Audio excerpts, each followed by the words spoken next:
Hello and welcome once again to the Death and Sex Podcast. I'm your host, Stephen Thomas, and with me always is Dr. Kaylee Bradley. Say hi, Dr. Bradley. Good morning, everybody. Well, I guess it's afternoon now, so Yeah, whatever the time that we're recording this is afternoon, but maybe it's morning. Maybe the listener is listening to this in the morning. Today on our podcast, we have a really special guest. We're joined by counselor, author, Val Walker. She is the award-winning author of The Art of Comforting, 400 Friends and No One to Call, and she has a new book that she's here to talk about with us today. We're really excited. This is the first time we've had someone so important come to our podcast. So excited. So I'll let her introduce herself. Yeah, please. Go ahead. Share a little bit about yourself, Val.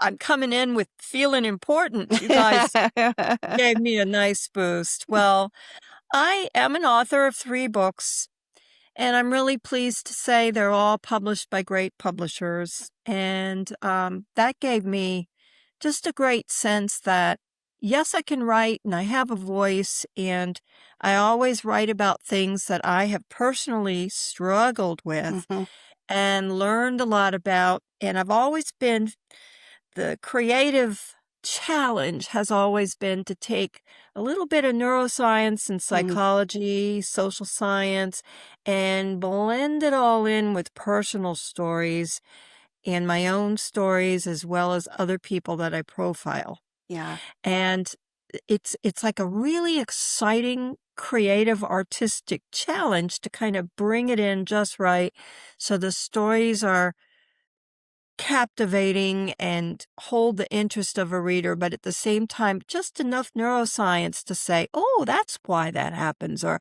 my gosh, that neuroscience validates the story. So, because I'm not a neuroscientist, I'm much more of a storyteller. Probably a different degree I probably would have been better off getting would have been like an English degree in teaching English or literature, that would have been.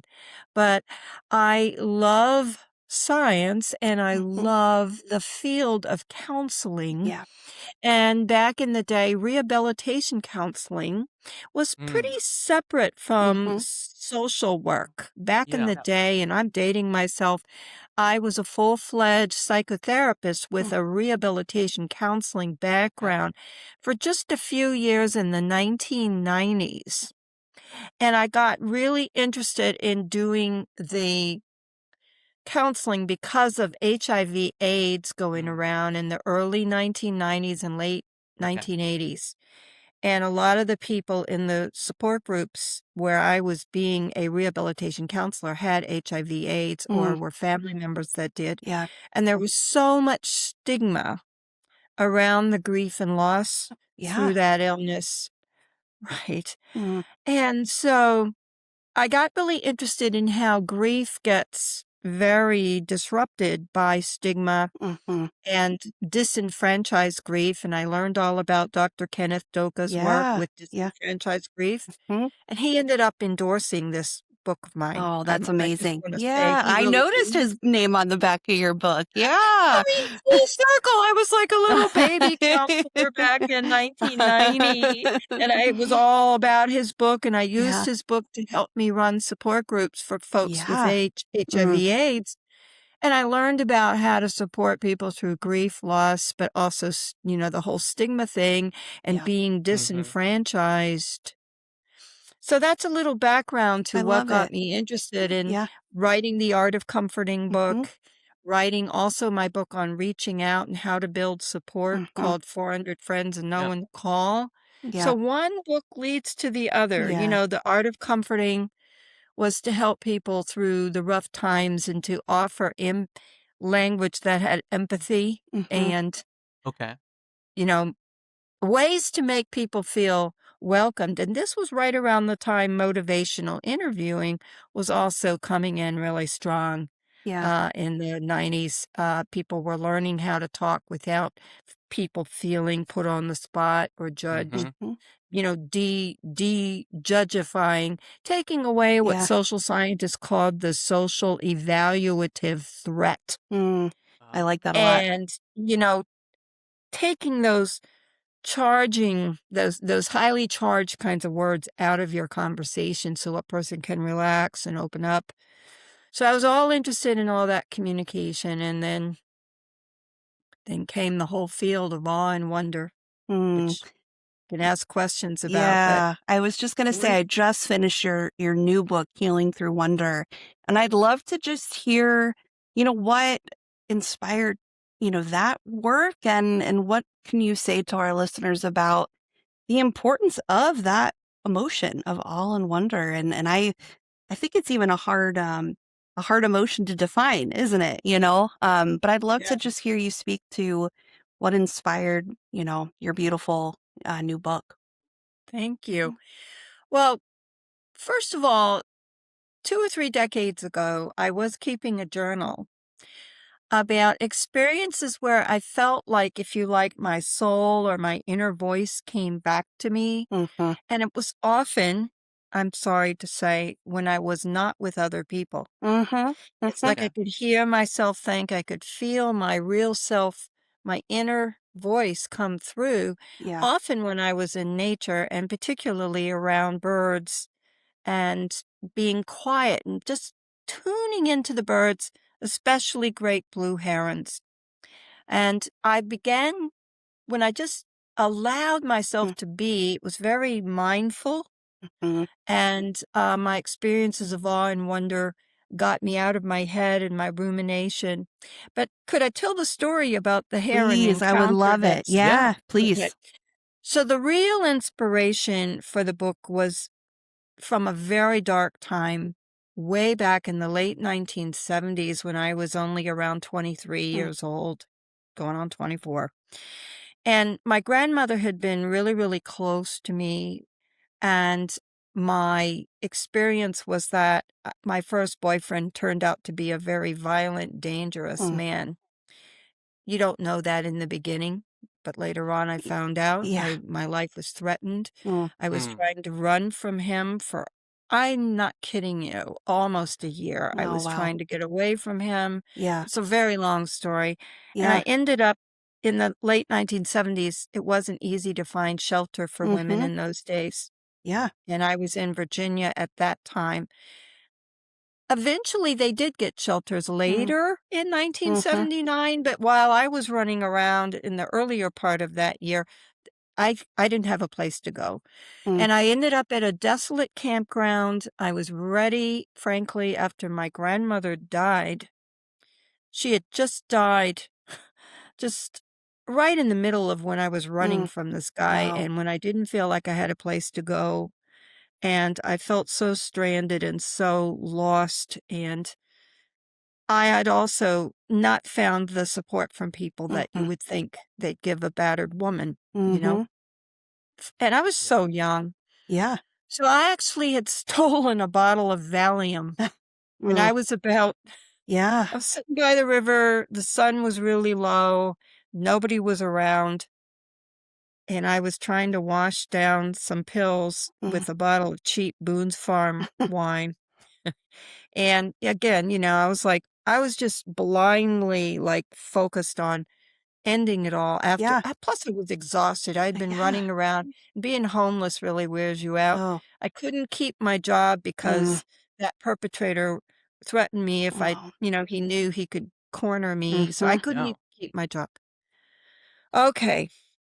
So I was starting to swallow a few pills Mhm. and staring at the river and just in this state of complete, like a death wish. I Yeah. was going to do it. Yeah. And out of nowhere, just out of the blue, out of the sky, this huge, majestic Mm. blue heron lands about 10 feet away from me. And I tell you, it just stopped me. Yeah.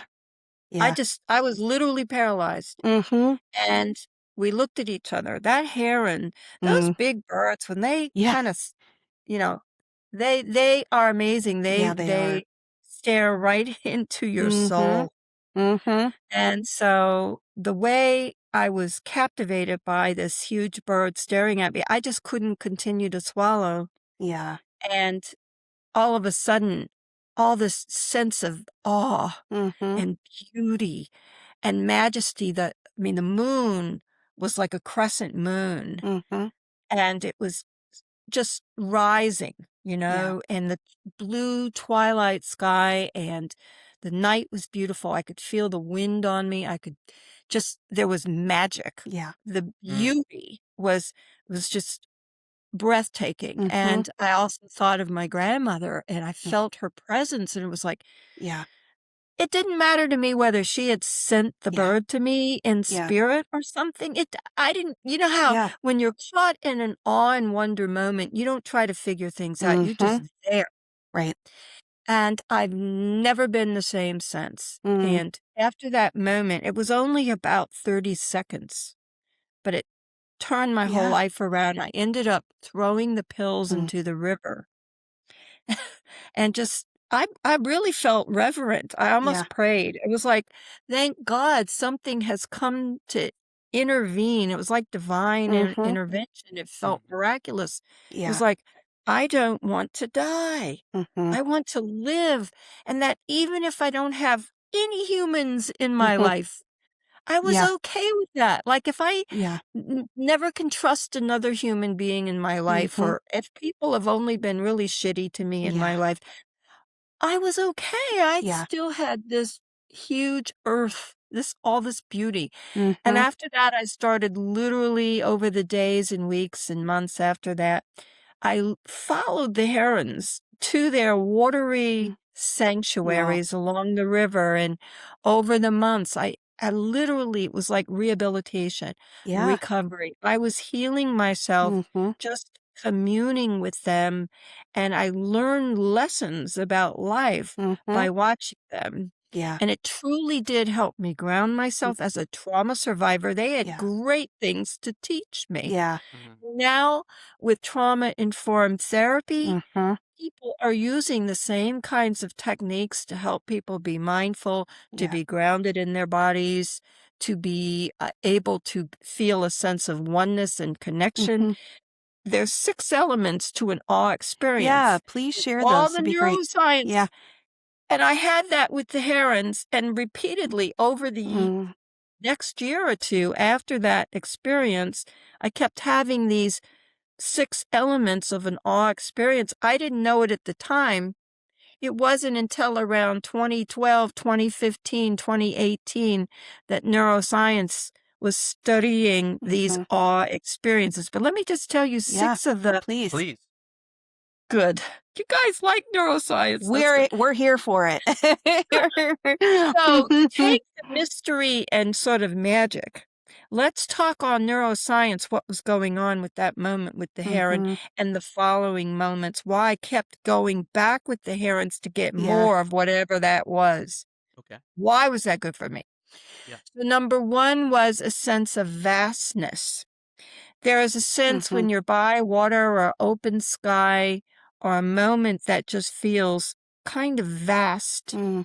And any time we're really around something huge and vast, like if you go to the Grand Canyon or you look at the night sky or you look at the wide body of water, or you listen to music even that has really Mm-hmm. vast, spacious Yeah. qualities, that opens us up to an awe experience. So Mm-hmm. that opening to vastness is a Yeah. huge part of awe and Interesting. wonder.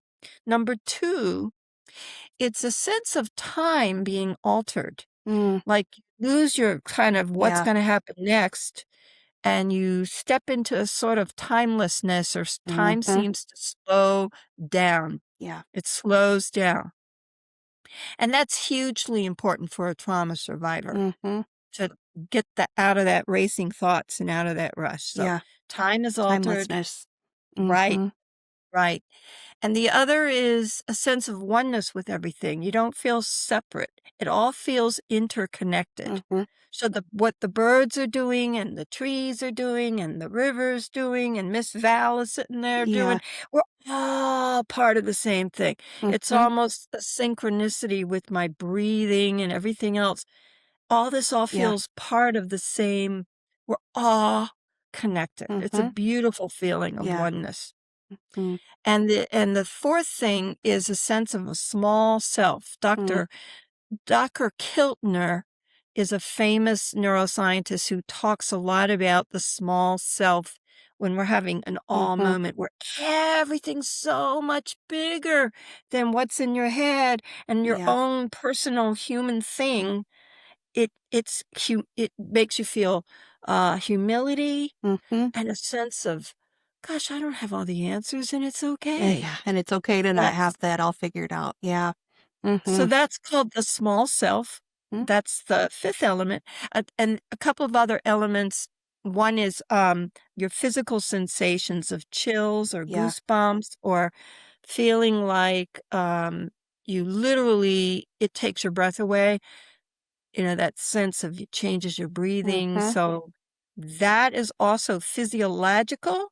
Yeah. That's another one. And the last one is that it's inexplicable and you can't accommodate it all at once, but somehow your mind expands to Mhm. allow it to be Mhm. inexplicable. Yeah. It's like you don't have to figure it out, but you're still going to have the experience. Mhm. So this is all achieved through a neuroscience. All the scientists agree it's our default mode network. If you study the psychology, our brains are wired around default mode where you're always trying to think ahead what's Mhm. going to happen next, and you're anticipating what's going to happen, and you have expectations of what's going to happen. Mhm. When you have an awe moment, the default mode deactivates. Mm, It becomes very quiet. So you're able to step out of that default mood and mhm. have this moment that's beyond your comprehension. Yeah. It's pretty amazing. Yeah. As So as I'm hearing default you mode deactivation is a big reason we have those. Mhm. as I'm hearing you say that default mode activation, it makes me think there's a big movement right now. Deactivation. Deactivation. Thank you. Default mode deactivation. Yeah. To have the awe moment, one. It makes me wonder or think.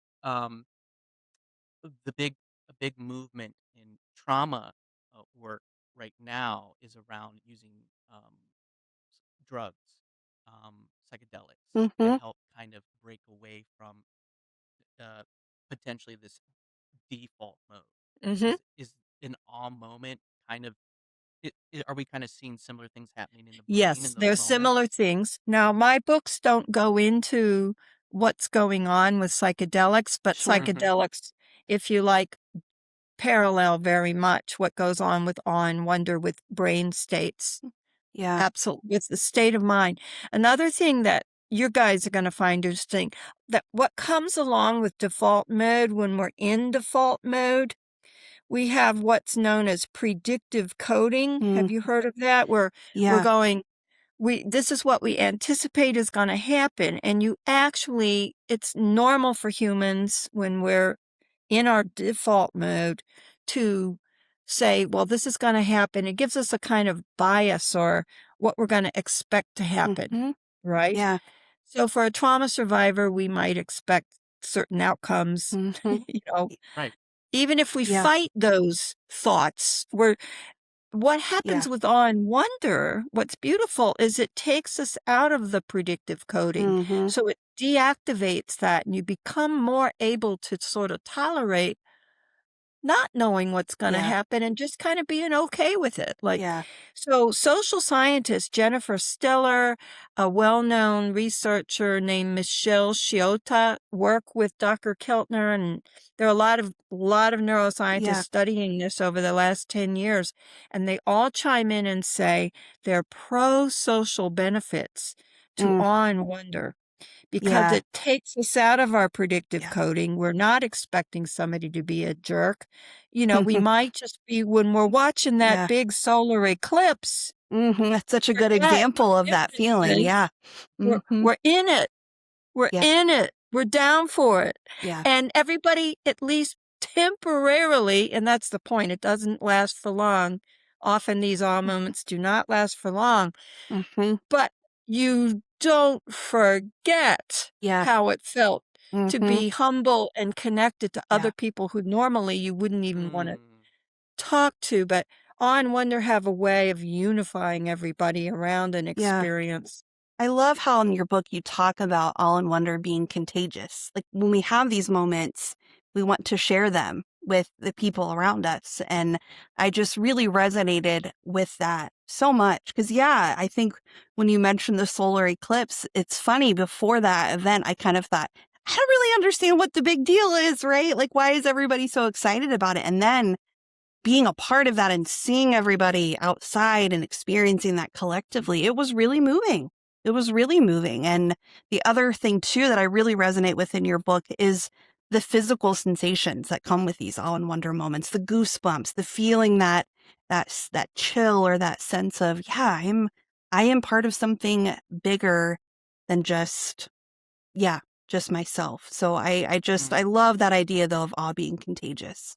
I really do. Thank you. Yeah. Which is why the social benefits for folks who suffer from social anxiety Mm-hmm. or have trauma backgrounds or even dealing with grief and are Mm-hmm. feeling so self-conscious or Yeah. awkward around being with other people. But I tell you, if you go to a Coldplay concert or you go to a Mm-hmm. concert and everybody's feeling that vibe, see, there are different ways of getting that awe and wonder in. Mm-hmm. They're well-studied ways. So if you're having a moment around music or you're at a Mm-hmm. sports game and everybody's all Yeah. excited and connected, that Interesting. oneness, that timelessness Mm-hmm. that you'll never forget, and that's why the things I have hope that as lonely and Mm. isolated as a lot of humans Yeah. are feeling and as Yeah. negative and as, our world Mm-hmm. seems so cynical and Yeah. so guarded, Mhm. and all this research is showing we are more cynical and Mhm. guarded, and Generation Z on all the Mm. big 5 factors Yeah. personality tests are rating lower and Mm. lower with being open. Mm. Openness Okay. is fading down. Interesting. So, awe and wonder experience is like going to a Coldplay concert, or watching an aurora Mm-hmm. borealis.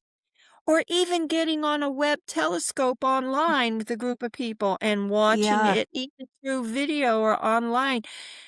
You see, Yeah. it's contagious. So Mm-hmm. you can share Yeah. these moments.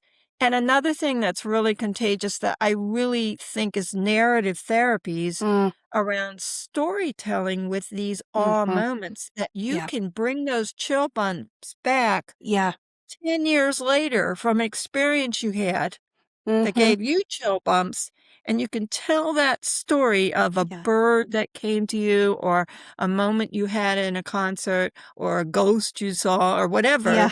You Yeah. can tell your awe and wonder story 10 years later, Yeah. and still, with somebody listening, it connects us in such a Yeah. deep way. It takes us beyond our Hmm. social anxiety, and it's like, "Ooh, wow." That Yeah. wow factor can pull us out of ourselves. Mm-hmm. Well, and I think in grief, and that's, Val, my specialization, I do a lot of work primarily around children who are grieving. And as I was reading Okay. your book, I kept thinking about how to integrate some of this, even in my work with grieving kids and teens who so much feel isolated and alone, right? And incorporating these moments and having them share. Because kids, and maybe you can speak to that, Val. I think we maybe misassume that kids maybe don't experience awe and wonder moments, but I think they're maybe more open to it. I don't know what you think They about are. that. Well, yes, the truth is children and younger children and all the way into childhood and up are much more able and Mhm. willing to share their awe and wow moments Yeah. out loud. Yeah. It hasn't Mhm. been they're not as self-conscious about it. Yeah. In fact, if you're a grandparent or a parent and you go out somewhere with a child and they're like, "Oh, wow, look at that." They see the way, you know, the seeds blow off of a Mhm. flower, or they see, and even with Yeah. videos, you can still watch nature videos or space. Go to the IMAX and watch Yeah. these Mhm. things happen with time-lapse Mhm. photography.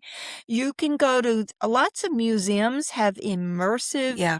galleries now Yeah. where you Yeah. can interact 3D. Yeah. So the wow experience will Yeah. especially if you have the eyes of a child with you, will open you up more. It kind of Yeah. gives grandparents and parents an excuse to go, ooh, where they wouldn't Yeah. share with each I think other. so too. And I think we maybe That's lose right. that as we get older. And I think Yes, we in my do. work with children, children are just inherently curious and little scientists, I say, right? They're so interested in how the world operates and works and that mystery. And so I even wonder if, tapping into some of that childlike this could be a way to It really does. tap Some into of that wonder. playfulness. Yeah. Absolutely. Mm-hmm. Because awe and wonder is being shown over and over. It makes us resilient. It makes us more prone to connecting with each Yeah. other. And it's well proven now with neuroscience. Awe and wonder is an emotional state that was undervalued and Mm, underestimated up until about 10 years ago. Now it's yeah. kind of a hot new thing Yeah. to go, wow, look at all these benefits from awe and wonder. Mm, But it does something amazing to our brains. It resets our brains. mm, We have to get breaks from that default mode network. mm. And when we're on our screens so much or we're Mhm. scrolling and doom scrolling so much, Guilty. it's not, who isn't? I do it too. Yeah. I can't help it where there's fear of maybe a war starting with Yeah. Iran or I something. know. I'm sitting there watching, oh my God, did it start Yeah. yet?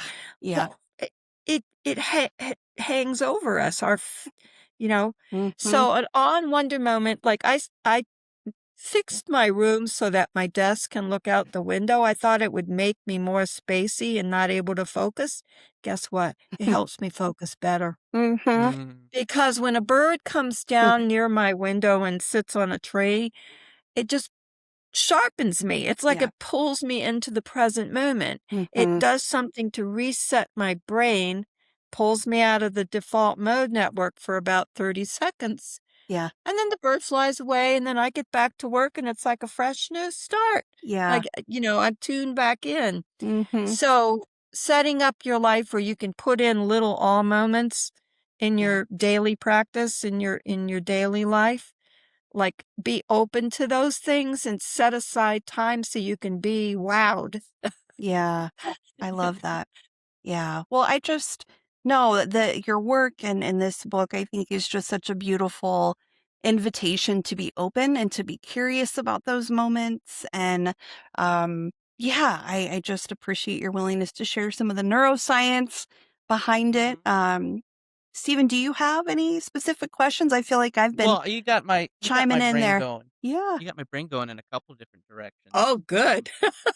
Well, one thought I had too. So I'm a gamer. I like to play games, and I was wondering, can in like a social uh video game, like an online game where you're playing with other people, it made me wonder if you could have an awe, a wonder moment in that kind of a context. Mm. And I don't know if there's any research You're on it, you're but kind of breaking up a little bit, Stephen, a little bit oh, hard to I'm so hear. sorry. There you go. There you Oh, go. is that You were better? sitting I back moved too too far far. away from my microphone. It made me wonder. So just to repeat myself here, it made me wonder if an awe and wonder moment could happen in Mm, a video game, in Mm. an online social media context. I'm thinking about, a game that I'm playing recently called Arc Raiders, where you get into groups with other players and you can, kind of like like a Mhm. massive multiplayer online game where you can do it do these big raids together with other people, and the landscape is open. It's this beautiful world that these developers have created, and it makes me think, I'm wondering if that was, as I'm thinking about my own awe and wonder moments, yeah. Mhm. I'm wondering if that would be one. Mm, Maybe not as significant as like being at a concert or being, a moment that came to my mind as you Well, were I have good describing news for you. It awe wonder passes moment. mustard. It is legitimately an awe and wonder experience, and I'll tell you, Okay. sir, scientists have studied what are called collective effervescence moments mm, with groups. So one, two, or three people sharing a video game, it's not so much the source of the awe and wonder, Okay. mhm. Stephen. It's the reaction the group feels together. So if you all are feeling it in the same moment, All right. that is a wondrous experience. And it's called, Dr. Kiltner writes a lot about it in his book. Yeah. I don't mind. Yeah. I'm being really naughty here, but here's It's a great book. Oh. Yes, should it's read- phenomenal. it's a Okay. great book. Yeah. And he has identified at least 8 different categories of awe and wonder. Yeah. And his second category he talks about is groups. So it doesn't matter what it is. Yeah. Your Okay. cat might have peed on the darn floor and everybody's like, Yeah. and it's like, oh my yeah. God. Yeah. And it could, bring everybody into a sense of humor or moment. Mm-hmm. But they all were, Interesting. it brought them into the present moment. Yeah. Everybody's tuned into the same exact thing. We're all having a moment of a big factor is that it's unexpected, It's kind of like, gee. So let me tell you, that is a legit awe and wonder experience, Stephen, when you're with groups of people of any size, even if it's something Yeah. happening on a screen or a game, it's still pulling everybody together. Yeah. And that is an awe moment. Mm-hmm. That is called collective effervescence, according to Dr. Kiltner. I like that. All right. Yeah. Yeah. You were going to share, I cool. think, another moment, Stephen, too. Well, I think was you just were. comparing it to I heard you describing, what are the 6 pieces of an awe moment?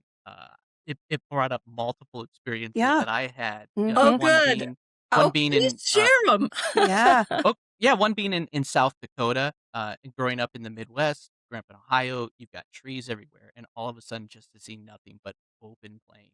Open Like plains. it was, Oh, Mm-hmm. yeah. I remember the That's the first time I vastness. really had that experience and just looked at it. I was like, oh my gosh. Yeah. This I is can crazy. think of 2 examples for me, Val, one being the first time I saw the Rocky Mountains, Oh, and yeah. just feeling like, oh my gosh. Yeah, the smallness, yeah, and it does feel a little bit like you're insignificant, but in a good way. Like you feel a sense of, yeah, just minuteness. And then to your point about music, one of my favorite musicians is Max Richter, and he's a Oh, composer, and he's got this beautiful piece called "On the Nature of Daylight." And the first time I heard it, and just those physical goosebumps, it's just that's a piece of music that I really, really felt that with. yeah, that's a classic example of awe and wonder. They used that in Hamnet, and they used it Yes. in the one Arrival, that Yeah, movie. Yep. They've that used piece. it in sci-fi and historical. Yeah. It is so awe-inducing, that music. Thank you for that Yeah, I have suggestion. not seen Hamnet yet, so that now you've I gotta. It's on our to-do list.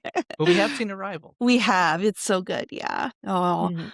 But they use that music in there Yeah. to give you that timelessness and Mm. sense of awe and yeah. Yeah. That's really cool. Well, I What- do what want would- to. Oh, go ahead, Stephen. Yeah, and then we'll start kind of landing this plane. But yeah, go I ahead. don't want to. I know. I got so many questions here. I know. You know? Having fun. We could talk forever. Yeah. Yeah. Well, let me ask real quick 2 questions. So as you're describing this, one, how do we what are the long-term benefits Hmm, of having these moments? And great then question. to the layperson, how would we go about cultivating these Mhm. moments?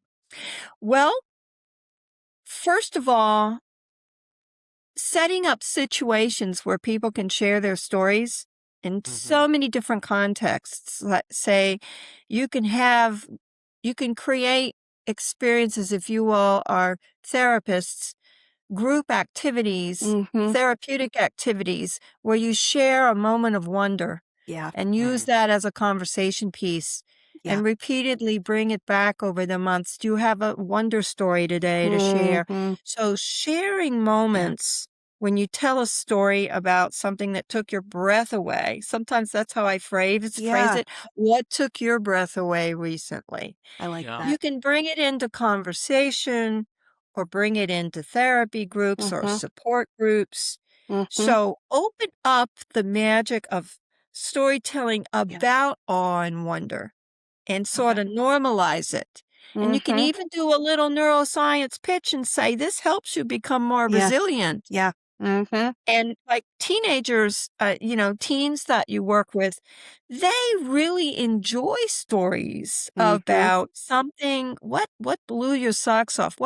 Tell me something that just you were amazed, anything amazing happened. Mm. They often will like to tell a story about, sometimes it's something spiritual or kind of supernatural, I Mm-hmm. mean, they can get into that if they want to, Yeah. or they can get into stories about nature. Like, Mm-hmm. I never knew that. And I, watched this kitten getting born, or, stories that Yeah. amaze you.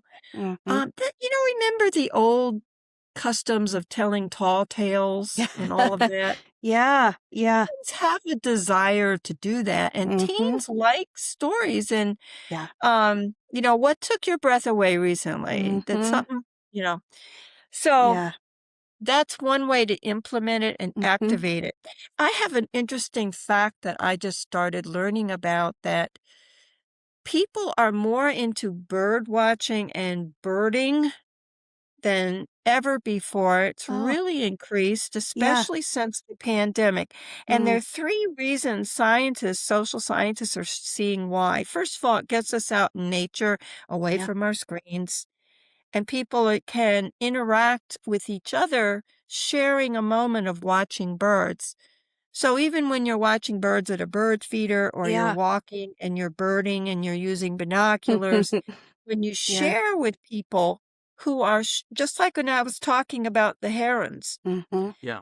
when I brought as let me just back up a minute, back when I was really depressed and suicidal Mm, and really traumatized and didn't want to share with people. I yeah. was so afraid of being judged Mm-hmm. and Yeah. yelled at and whatever. Yeah. Mm-hmm. The only thing I felt comfortable sharing was walks with birds. Mm, No kidding. yeah. That saved me. That kept me in touch with Mm-hmm. other humans. Yeah.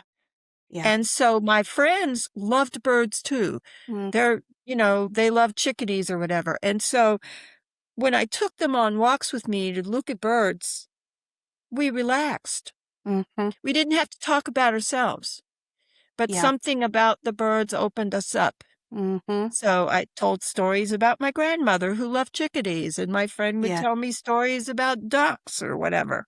Yeah. So animals and birds can often open people up through awe and wonder experience. So going back to Yeah. how birding is so popular now as a U.S., because it gets us out into nature, it gives us exercise, Mm-hmm. it gets us social, Yeah. because more and more people are guarded and careful. All this research now that we're much more guarded about what we say to each other and how we Mm-hmm. interact with each other. But when you have something that takes your breath away, like birds, or you're going to a concert, or you're going to something, it's around the thing that amazes you. It's not around you Mm-hmm. Mm-hmm. that you're Yeah. sharing. And it Yeah. opens everybody up, just like sports can do that. So, Mm-hmm. and I think there's a lot of hope, Mm, because I was thinking we're becoming lonelier and yeah. more isolated than Yeah. ever before. And all this technology that we use we keep thinking it's ruining our abilities. But what's happening is people are hungrier for Mm, these kinds of moments. So you can have people talking and connecting, not just to socialize, mm, right? Not just, boomers will go, how come those folks don't know how to just chat and be yeah. casual and have casual Mm, conversation? I'm a boomer. I get that, but I'm finding what helps bring people out, even Gen Zers and I guess alphas, yeah. That's the give them youngest something to generation, get right? Yeah. wowed about. Give them Yeah. something to get wowed about, and Give them that'll get them. something to get wild about. I like that. Yeah. Mm-hmm. So Yeah. I hope that was my 2 cents on I love that. let's bring in the wow factor, because people are so afraid of being judged. Yeah. Social media has made us so self-conscious. Yeah. We're Mm-hmm. that social evaluative threat, Yeah. Jean Twenge, Yeah. who studies adolescents, Jean, who's Mm-hmm. twin, Yes. Twenge. Yes. That I know that name. She, Yeah. you know, that, you see, to fight that social anxiety, we need something bigger than us to pull us out. Mm. Hmm. Thanks And for letting me go on about that. oh, I love it. No, No, and I I'm love even, it. there's so many things that are going through my Love it. head too. And just as an educator, I'm a counselor educator as well, just thinking about how to incorporate some of those pieces into our education, right? I know, Val, you and I talked via email that I was part of the Life Worth Living teaching fellowship program through Yale That's Divinity. right. And we talked so much about cultivating these types of moments in the classroom and how formative that is. That it's not Mm. just about memorizing facts, but being open and curious. That's what creates lifelong learners. And I think about how All in Wonder can create lifelong learners too when we cultivate this with our young But you can even kids. bring in little nifty, nerdy things like something that they can pass around. Yeah. Mm, Something Okay. cool, yeah, something that you know yeah, pulls yeah, you into. Boy, I didn't know that did that. Or hmm, you can get yeah, into gimmicks. Even it yeah, works just fine. yeah. Well, I know, I mean, curios, bringing yeah, in yeah, interesting things. yeah. Yeah. Well, I just have loved this conversation, Val, and I know we could talk so much more, but I do want to Mhm. just again promote your wonderful book, Healing Through Wonder. Again, I've always been a fan of your book, The Art of Comforting as a Hospice Worker. That was a book that I revisited so frequently. But we do love to end this podcast with kind of a question, Val, and it's just maybe a curveball question, but we always like to know what you're watching or reading lately that maybe has inspired you. And Stephen, you can start too, or whatever.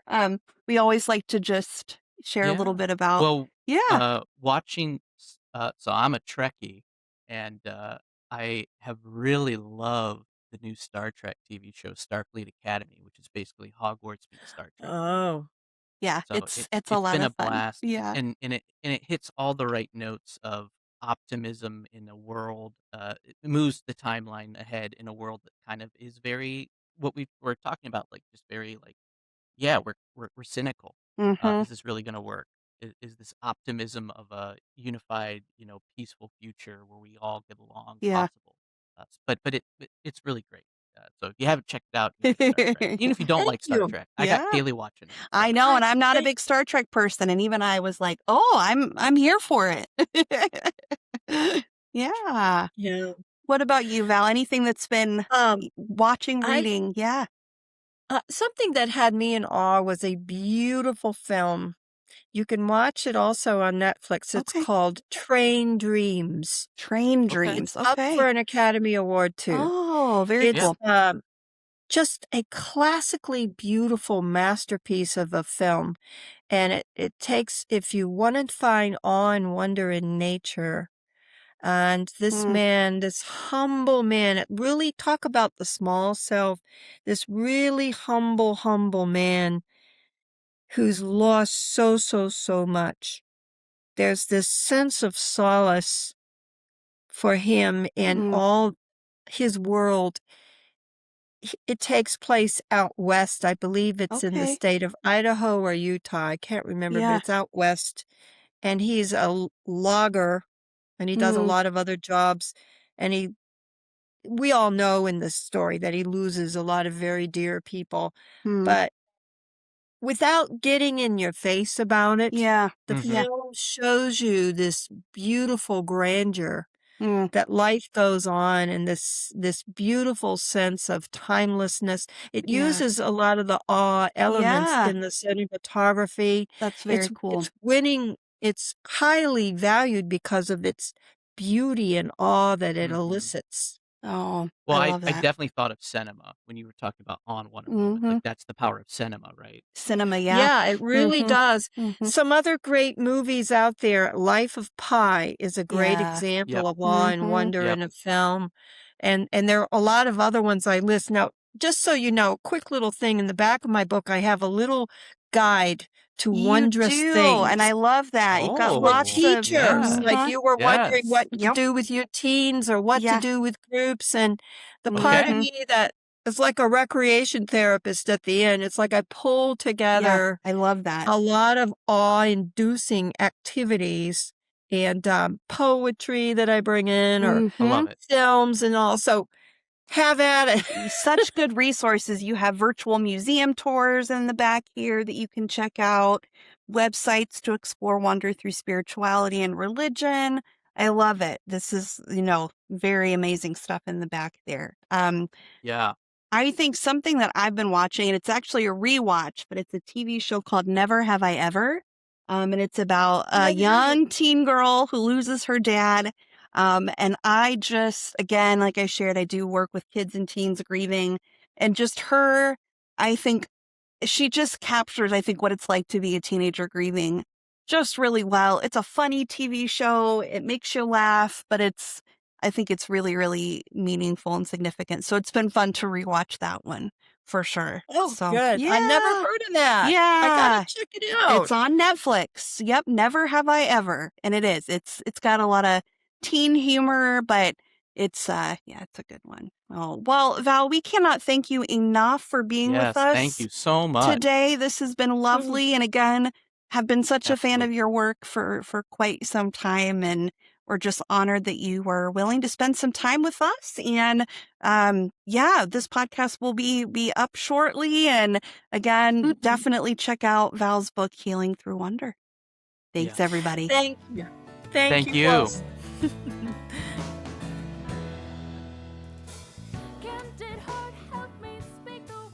You've been listening to the Death and Sex Podcast, brought to you by Refuge Counseling. Big thanks to our producer and editor, Taylor Ruiz, for making us sound way better than we do in real life. You can catch us on all of your favorite podcast apps, so hit subscribe because, who doesn't want more death and sex in their feed?